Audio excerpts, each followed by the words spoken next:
Ok, bueno, vamos a presentar a la primera speaker de hoy. Sí, ella es la doctora Ana Kesselman, es endocrinóloga, va a hablar de generalidades endocrinológicas en el síndrome de Prader-Willi y de la hormona de crecimiento, un tema tan trascendental. Sí, la doctora Ana Kesselman es médica, pediatra, endocrinóloga, pertenece a la División de Endocrinología del Hospital de Niños Ricardo Gutiérrez, y es aparte secretaria del Comité Nacional de Endocrinología Infantil de la Sociedad Argentina de Pediatría, la SAP.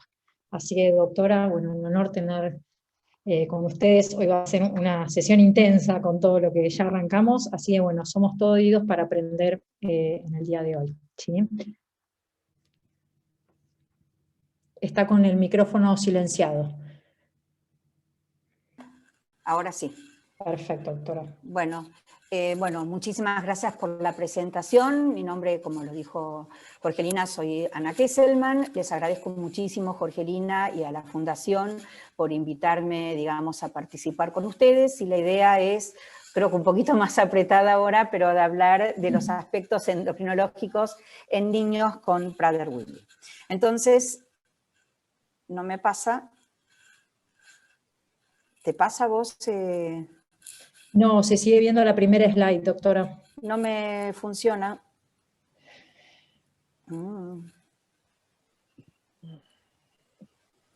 ¿Cómo nos está tratando de pasar, doctora, con el tecla del computador? Sí, con mi flechita. Porque generalmente hay que ponerse sobre la diapositiva con la flecha y le aparece una flecha en el costado, ¿no? Sí, y ahí del puede costado. pasar. A ver si ahí puede. Ahí, perfecto. Ahí, fantástico. Ya lo hice un enter. Bueno, vamos a hablar un poquito de generalidades y de, bueno, algunas de las endocrinopatías y del uso de hormona de crecimiento. Bueno, rápidamente, ustedes saben que esto es una enfermedad neurogénica compleja y multisistémica, descrita hace muchos años por Prader-Lévert y Willi, que se caracteriza por hipotonía neonatal, retraso psicomotor, hipogonadismo en general hipogonadotrófico, hiperfagia, obesidad mórbida y las dismorfias craneofaciales que las caracterizan. La incidencia es en cada 10.000 a 30.000 niños y es igual en ambos sexos, y se produce por la falta de expresión de los genes del alelo paterno ubicados en el cromosoma 15, ya sea de lesión, que es lo más frecuente, la disomía uniparental materna o los defectos en el imprinting. A ver si me sale. Sí. Es una anomalía neurogenética principalmente de origen hipotalámica, donde va a estar afectados, por ejemplo, el núcleo paraventricular, el núcleo del arcus arcuato, y si bien nosotros sabemos que al estar involucrado el hipotálamo van a haber problemas de saciedad y apetito, de sueño, de respiración y de termorregulación, un dato para nosotros es muy importante, que también ahí se generan las hormonas, entonces muchos chicos con síndrome de Prader-Willi podrían tener disfunciones hipotalámicas. Les presento al eje hipotálamo-hipofisario, bueno, lo conocen, pero es un repaso. Este es el hipotálamo, esta es la hipófisis dividida en adeno y posterohipófisis, y acá están varios de los órganos blancos de la misma. El hipotálamo produce varios, hormonas liberadoras, yo siempre digo que son como los motores de la liberación de hormonas hipofisarias. Vamos a tener el GHRH, que va a producir hormona de crecimiento en la hipófisis, la cual tiene varios órganos blancos, dentro de los cuales está el hígado y el hueso. También está la hormona GnRH o LHRH, que va a producir en la hipófisis las gonadotrofinas, LH y FSH, que van a actuar sobre ovarios y testículos. Tenemos también en forma positiva el TRH. El TRH va a estimular la hipófisis produciendo TSH, la cual va a producir T4 y T3, y el CRH produciendo ACTH, liberando en las glándulas suprarrenales el cortisol. Y también tenemos factores que inhiben, hormonas inhibidoras como la somatostatina, que inhibe la producción de hormona de crecimiento, o la dopamina. Entonces, si yo tengo una disfunción hipotalámica donde se producen los reguladores de las hormonas, tendría que suponer que podrían existir alguna alteración en una o más de estas hormonas y generar endocrinopatías. Y ahí estarían involucradas la hormona de crecimiento, pudiendo producirse una insuficiencia de la misma, las gonadotrofinas, pudiendo producirse entonces hipogonadismos. En caso que falle la TSH o el TRH, tendríamos hipotiroidismos de tipo central, porque obviamente la glándula tiroidea está indemne, y también la CTH, produciendo insuficiencias suprarrenales de tipo central.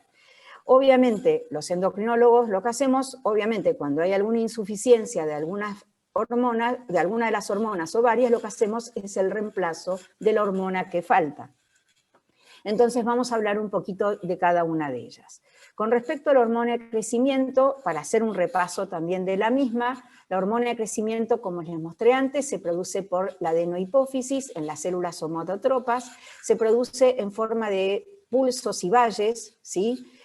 ¿Por qué? Porque hay una hormona liberadora hipotalámica, como les mostré antes, que es el GHRH, pero también hay una hormona inhibidora, porque no estamos todo el tiempo produciendo hormona de crecimiento, entonces hay una regulación entre su producción y su liberación. Cuando la hormona de crecimiento sale de la circulación, busca sus órganos diana, en este caso les muestro el hígado, y fíjense que también en el hueso hay receptores para la misma, se trasloca al núcleo y empieza toda una producción de factores de crecimiento, como los IGFs, las proteínas transportadoras, llamadas IGFs-BPs, y subunidades que mantienen, digamos, estables y se forman complejos ternarios que así circulan en la sangre y de esa manera es un reservorio de la IGF-1 hasta que por acción de proteasas las clivan y forman, liberan la IGF-1 que en su forma libre se une a su receptor, ¿sí? Que acá está, por ejemplo, el hueso, y también por la transcripción forman otras proteínas que van a generar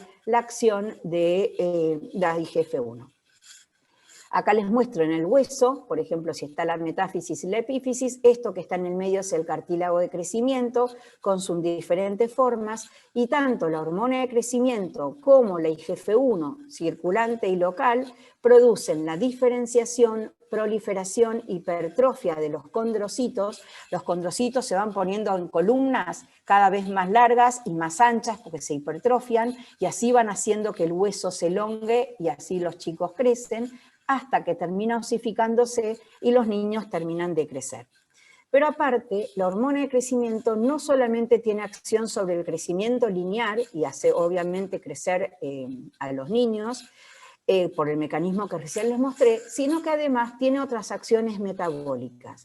La hormona de crecimiento sobre el tejido adiposo es una hormona lipolítica, es como que chupa grasa, y por otro lado es un fuerte anabólico proteico.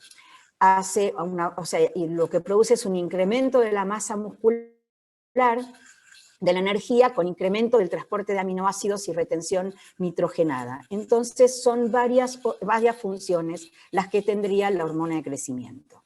Entonces, si a mí me falta hormona de crecimiento, ¿cómo sería el aspecto clínico de un niño clásico? No hablo de un chico con Prader-Willi, sino cualquier niño que le falta hormona de crecimiento va a ser un niño bajo armónico, no tiene desproporciones. Si adquirió la insuficiencia, obviamente va a dejar de crecer, o sea, es un chico que tiene malas velocidades de crecimiento, pero aparte tienen un fenotipo en general característico. Lo que tienen es grasa tóraco-abdominal, porque le falta la lipólisis como acción de la hormona de crecimiento. Tienen las manos y pies pequeños, así como desproporción entre la cara y el cráneo, porque la cara también depende del crecimiento de la hormona de crecimiento, entonces tienen como una frente muy amplia, tienen la voz aflautada, y si tienen deficiencias de otras hormonas, por ejemplo las gonadotrofinas, en los varones vamos a encontrar a veces, ¿no?, micropenia o cleptorquidia, así como hipogenitalismo en las niñas, que la verdad es muy difícil de detectar.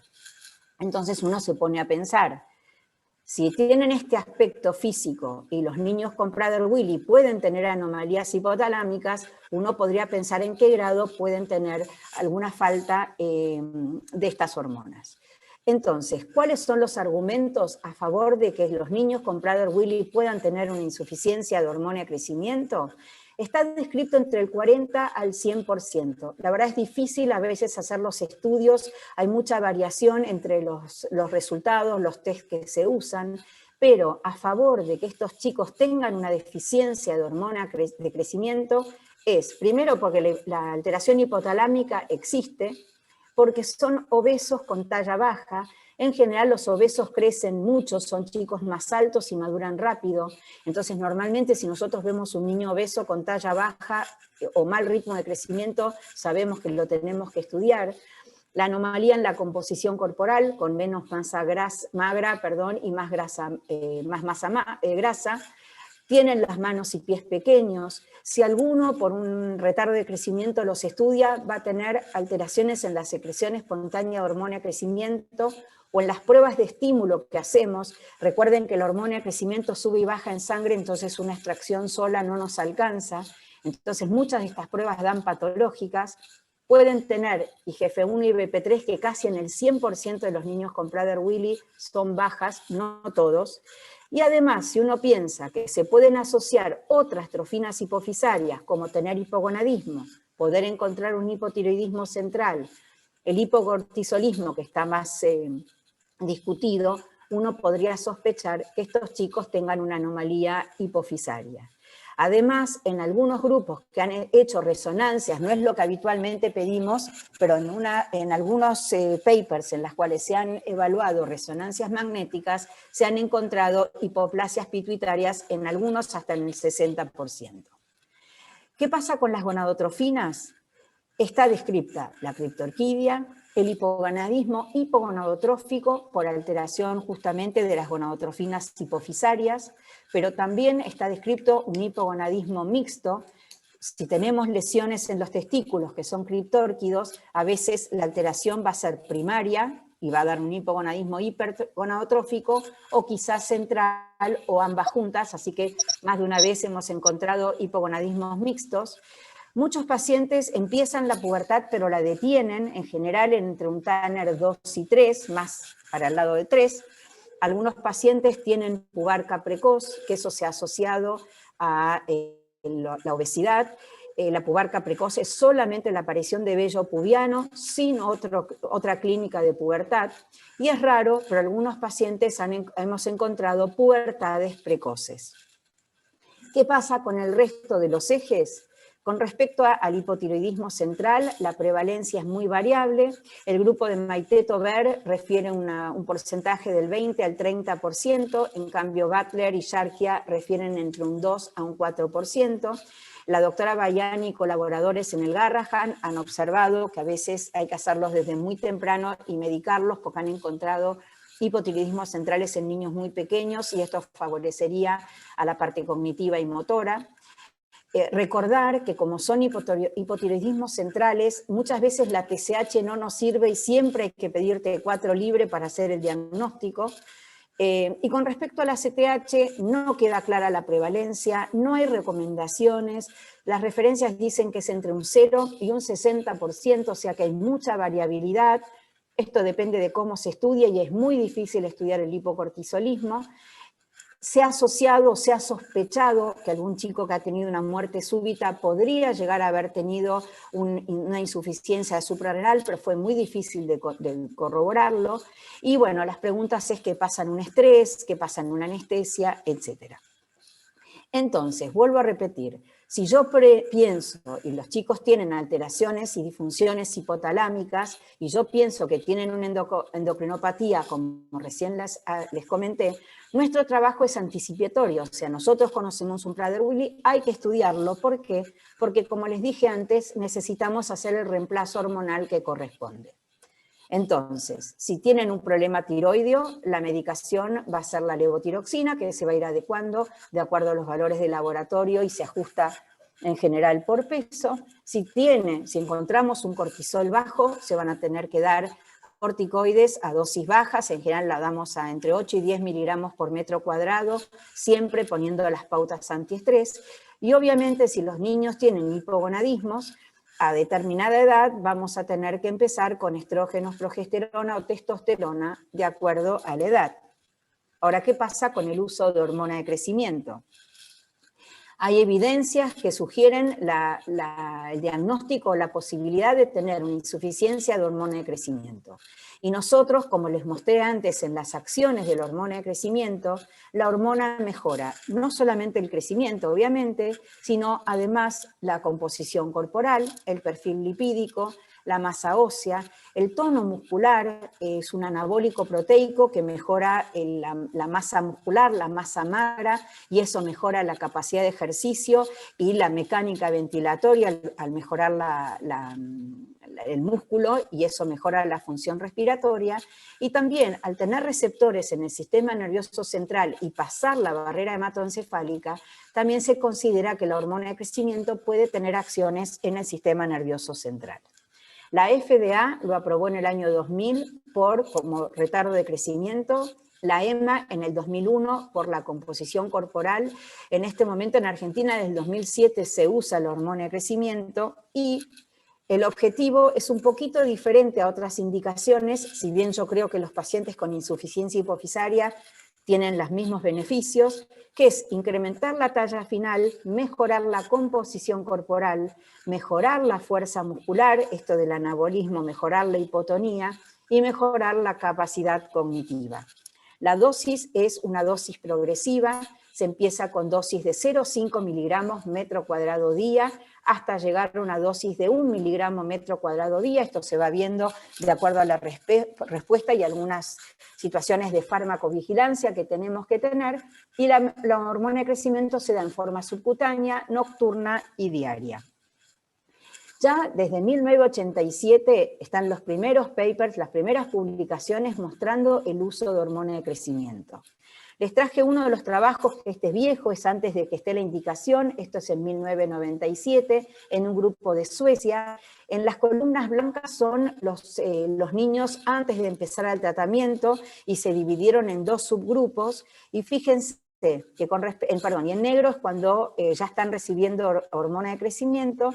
Y fíjense, en respecto a la talla, esto es en score de desvío estándar, cómo mejoran inmediatamente con el tratamiento con hormona de crecimiento su estatura, y en el segundo grupo, cuando se mantienen sin tratamiento, se ve que no crecen, y en el segundo año sí lo hacen. Y en las otras dos columnas muestran el incremento de la masa muscular y el incremento de la relación entre masa magra en relación a la masa magra. Sí, en los papers, el grupo de Carell y David Allen muestra 4 años de seguimiento en un grupo de pacientes con Prader-Willi, y lo interesante, traigo este trabajo, si bien es del 2002, ¿por qué? Porque ellos inicialmente le dieron a un grupo de niños tratamiento con hormona de crecimiento, a otro grupo le dieron, los tuvieron como control, les dieron después a todos 1 miligramo metro cuadrado día, y después los subdividieron en 3 grupos a dosis diferentes. Y lo que se ve en los dos gráficos de la derecha es que es dosis dependiente también la mejoría, y se ve que el grupo, digamos, de menor dosis no empeoró de vuelta la masa grasa y la masa magra, siendo el grupo más alto, de dosis más alta, las que mejoró durante el tratamiento. Todos crecieron muy bien.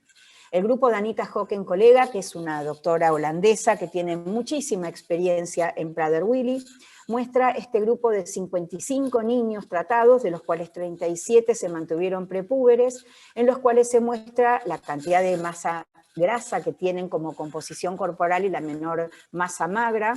Y lo que ella muestra es, en estos primeros 4 años de tratamiento, pierdo la flecha, perdón, cómo se disminuye la masa grasa y después se mantiene, aumenta la masa magra y después baja un poco y se mantiene, y la talla y el perímetro cefálico también aumentan. Y lo que ella ve, esto en la primera columna muestran el éxito con respecto al tratamiento en Z-score. Los chicos de -2 con 2 desvíos pasan a -0,24, o sea, la respuesta fue significativa. Y el dato más importante y más interesante es que el índice de masa corporal, si bien aumenta para la población general, se mantiene para los niños con Prader-Willi. Eso significa que si en la evolución natural de los niños con Prader-Willi deberían estar aumentando de peso y aumentando la masa el índice de masa corporal con la hormona de crecimiento se mantienen. Aumentan, pero se mantienen. Y en la parte de abajo de la curva es lo mismo, pero para los niños que se mantuvieron prepuberales. Este mismo grupo, esto fue a los 4 años. ¿Qué pasa a los 8 años? O sea, ¿qué pasa a largo plazo con los niños medicados con hormona de crecimiento? En este caso son 60 niños, ¿sí? Fíjense que la edad de comienzo fue a los 5 años y medio como promedio, ¿sí? Fueron 8 años de tratamiento en los cuales se muestra que se mantienen estos efectos positivos. Creo que se ve un poquito borrosa la imagen, los acompaño. Aumenta la masa magra y se mantiene en estos 8 años, baja la masa grasa y se mantiene. Cuando se utilizan los índices de masa corporal para la población general, baja un poco y se mantiene, pero quedan muy por abajo de la media del índice de masa corporal para la población de Prader-Willi, cosa que sería un buen dato. Talla y los niveles de IGF-1 aumentan significativamente.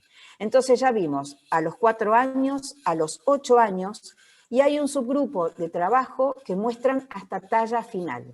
Esta es una base de datos de Pfizer que se llama KICS, en las cuales cerró la base de datos, eran todos estudios observacionales porque cada uno de los participantes ponía los datos a ver sin ser controlados, pero en este caso hubieron 522 pacientes prepúberes con síndrome de Prader-Willi y además 173 pacientes que llegaron a talla final. Y además de haber llegado a la talla final, tuvieron por lo menos 2 años antes sin pubertad. El grupo prepuberal que se controló, por 3 años,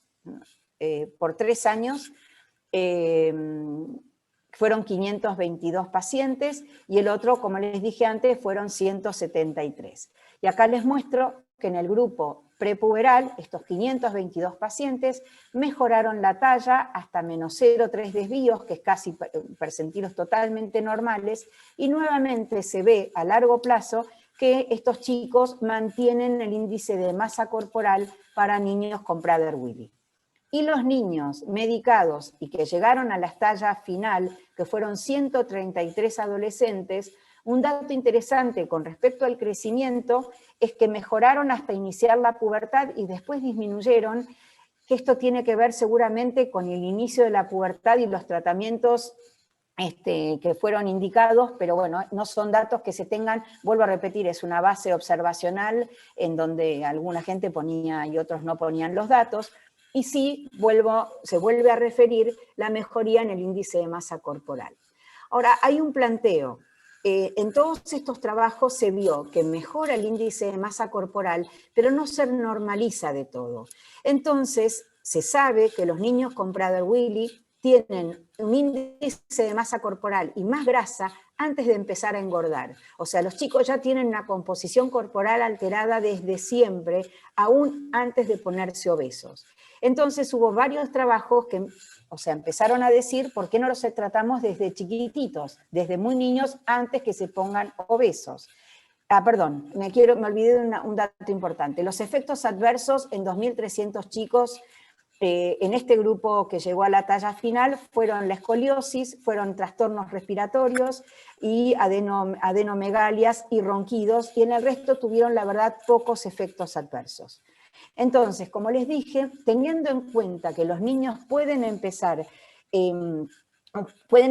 a aumentar la grasa corporal, aún siendo flacos y aún no aumentando de peso y no teniendo hiperfagia, el grupo de Aaron Carell y David Allan decidieron hacer un trabajo que me pareció re interesante, que compararon dos grupos de pacientes, los dos a los 6 años.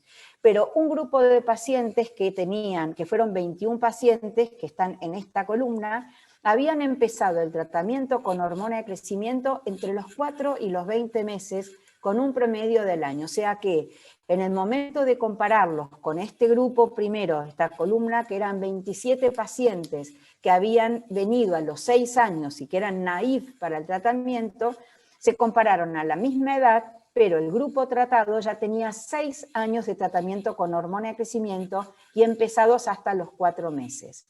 Y la verdad, las comparaciones fueron significativas. porque el porcentaje de grasa era mucho menor en el grupo tratado, la masa libre de grasa era mucho mayor en el grupo no tratado, la talla también fue significativamente mayor, y cuando se evaluaron todo lo que tenía que ver con función motora, estos chicos saltaban más, tenían mucho mejor actividad motora en relación a los pacientes naive, y además algunos datos del colesterol también eran, habían sido mejorados, no así la insulina y el OMA, que se mantuvo, y los triglicéridos igual. O sea, mostrando que el inicio temprano favorece para todo lo que tenga que ver con la composición corporal y todo lo que tenga que ver con la función motora. Yo les quería mostrar este paciente que a mí me impacta muchísimo. Este niño es un niño argentino que vivía en México, fue medicado a los 3 meses de edad por el doctor Calzada, después vino a vivir a Buenos Aires, entonces por un tiempo lo traté yo y ahora volvió a México hace un par de años, pero fíjense el fenotipo de este chico que empezó el tratamiento muy temprano. Tiene retraso madurativo, tiene otras cosas que tienen que ver con el Prader-Willi, pero el fenotipo, la fuerza muscular es un niño igual que otro niño. Teniendo en cuenta esto, el grupo holandés también tratando un grupo de niños al año de vida, todos con síndrome de Prader-Willi, también encontró que a los 3 años mejoraban no solamente todo el desarrollo motor, sino también el desarrollo mental. Mejoraban totalmente, digamos, hasta muchos parámetros que tenían que ver con el coeficiente intelectual y actividades cerebrales. Este es como una especie de review en el cual en España, digamos, se buscaron en Cochrane y en Medline todos los trabajos que tenían que ver con el tratamiento con hormona de crecimiento, y la descripción es en pediatría, que mejora la talla final, que normalizan el perímetro cefálico, mejoran no totalmente, pero las manos y los pies. Sí hay un incremento de la masa magra, que después se mantiene, con disminución del porcentaje de grasa corporal. Esto lo veo habitualmente, mejora la agilidad, la fuerza muscular, toleran más el ejercicio. Los lactantes mejoran el grosor muscular y el desarrollo, pero además hay una disminución del índice de apneas, pero aumentan las apneas obstructivas, y esto es un dato a tener en cuenta. Entonces, ¿qué efectos adversos podríamos llegar a encontrar con la hormona de crecimiento que parecería ser muy útil? Sabemos, la hormona de crecimiento tiene varios efectos adversos, pero de los cuales datos que nos parecen importantes para mencionar son el empeoramiento de la escoliosis, la epifisiolisis de cabeza femoral, el riesgo a pseudotumor cerebri e hipertensión endocraniana, apneas e hipoventilación, que los niveles de IGF-1 e IGF-BP3 suban mucho, esto en acromegalia está asociado con cáncer, alteraciones del metabolismo de hidratos de carbono y la duda con fallecimientos. En este mismo trabajo lo que se ve es que sí los chicos pueden tener hipertrofia adenoidea y hacer alteraciones obstructivas, apneas obstructivas, que no se relacionan con los niveles de IGF-1, pero sí por eso es importante hacer polisomnografías, valoraciones de otorrinolaringología, que la muerte súbita y el incremento de la mortalidad no se relacionó con la hormona de crecimiento. De todas maneras, digamos, es un dato que siempre se tiene a consideración. Los niveles aumentados de IGF-1 que existen, no hay una correlación con efectos clínicos, y que algunos pacientes en los primeros años pueden aumentar los niveles de glucemia e insulina, pero con medidas higiénico-dietéticas esto se podría mantener. Entonces, los requisitos que uno podría tener, esto es del consenso del 2013, tener un diagnóstico genético confirmado, aunque la selección de pacientes es independiente al diagnóstico genético, o sea, hay que confirmarlo, pero se pueden tratar los que estén en condiciones, independientemente de eso. Obviamente que tengan ausencia de contraindicaciones, siempre una evaluación multidisciplinaria con detección de las comorbilidades para ver la seguridad y eficacia de la hormona. Es muy importante la adherencia al cuidado alimentario y a la actividad física. Siempre hay que evaluar el sueño y la vía aérea con controles de otorrinolaringología y polisomnográficos con oximetría. Bueno, obviamente la familia y los cuidadores tienen que ser gente muy comprometida, y en este momento la escoliosis no se considera una contraindicación porque se considera que es una evolución natural de los chicos con síndrome de Prader-Willi. Los niños deben iniciar el tratamiento a una dosis de 0,5 miligramos metro cuadrado día para ir incrementándola lentamente hasta 1 miligramo de acuerdo a la respuesta clínica, controlando los niveles de IGF-1, los cuales no pueden superar, yo les diría más de 2 desvíos porque los chicos son muy sensibles y hay chicos que han llegado a tener más de 3 desvíos, o sea, levantan mucho los niveles de IGF-1. Los pacientes deben controlar cuidadosamente la evaluación de probables efectos adversos. Esto lo hacemos con todos los pacientes que están recibiendo hormona de crecimiento, pero somos muy cuidadosos con esto. Las dificultades cognitivas no son una barrera para el inicio del tratamiento, salvo psicosis graves. Pero yo insisto en esto, el tratamiento se debe acompañar con una dieta apropiada y estilo de vida. Muchos padres piensan que si reciben hormona de crecimiento, se acabó la dieta, se ponen flacos, no hay que hacer nada más. Y al revés, esto yo creo que una de las cabezas, digamos, de estos chicos es la nutricionista.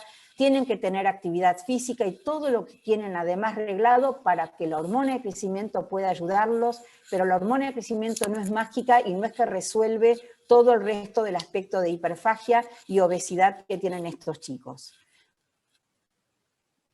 Y está contraindicado en obesidad severa, en diabetes no controlada, en apneas obstructivas severas que no están controladas, en psicosis y si tienen algún tipo de cáncer en actividad. O sea, que antes de empezar el tratamiento hacemos la confirmación genética, siempre hacemos una evaluación endocrinológica basal con niveles, como les dije, T4 libre, aparte de TSH, IGF-1, cortisol. Siempre los mandamos a otorrino y hacer la valoración por polisomnografía. Laboratorios, glucídicos, lipídicos, todo en general, IGF-1, controlar la escoliosis. Durante el tratamiento también mantenemos los controles de IGF-1, T4 libre, TSH, cortisol, buscamos bien, tratamos de ver los signos de insuficiencia suprarrenal, si los podemos ver, perfiles glucídicos y siempre polisomnografía hacia otorrino, inicialmente nosotros cada 3 meses. Y se suspendería el tratamiento en caso de obesidad incontrolable, empeoramiento si tienen una diabetes no controlada, que hasta ahora la verdad yo no lo vi, o empeoramientos respiratorios, aún después de la cirugía otorrinolaringológica. O sea, el diagnóstico, aparte, yo insisto mucho, y es que el diagnóstico tiene que ser precoz.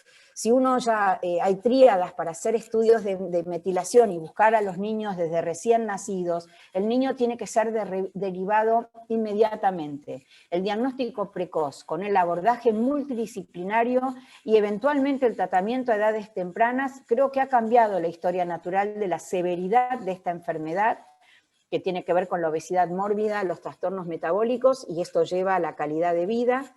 La indicación con el tratamiento siempre la evaluamos individualmente, y repito, esto tiene que acompañarse de una dieta apropiada y un estilo de vida adecuada, si no la hormona de crecimiento no sirve. Bueno, quería agradecerles por la atención, este es mi lugar de trabajo. Mi jefe, yo trabajo con el doctor Ignacio Bergadá y la doctora Débora Braslaski, que somos los que hacemos la atención de crecimiento y desarrollo, y agradezco siempre tener todo un equipo multidisciplinario que es neumonología, otorrinolaringología, genética, nutrición, traumatología y salud mental, y siempre agradezco a las familias, digamos, por estar con nosotros. Muchas gracias. Doctora, muchísimas gracias por la presentación.